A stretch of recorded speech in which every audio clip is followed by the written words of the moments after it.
Des images bouleversantes d'animaux morts et de terres fissurées montrent l'impact d'une sécheresse qui dure depuis 4 ans dans la région de Karo, en Afrique du Sud. Les habitants de la plus ancienne ville coloniale du pays, Graaff-Reinet, traversent la pire période de sécheresse qu'a connue la région de Karo depuis plus d'un siècle. Dans le Karoo d'Afrique du Sud, et je suppose dans toutes les régions semi-désertiques du monde, Dieu fournit de l'eau potable et la conserve de deux manières. L'une est dans les nuages et l'autre sous terre. Si nous ne pouvons pas localiser ces zones sur terre, nous ne saurons jamais où creuser pour trouver l'eau. Les données de l'Administration nationale américaine des océans et de l'atmosphère indiquent que Karo a été confronté à un été anormalement chaud avec des précipitations inférieures de 75% à la moyenne. Selon les Nations Unies, à cause de la sécheresse, 45 millions de personnes sont confrontées à la faim en Afrique du Sud.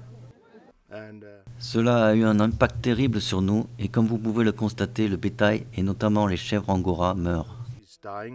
Les conséquences du réchauffement climatique sont plus que palpables. L'organisation caritative sud-africaine Gift of the Givers achemine de l'eau par camion vers les cantons et réalise des forages. Cependant, les eaux souterraines sont limitées et les habitants déjà en difficulté ont été instamment priés de réduire au maximum leur consommation d'eau.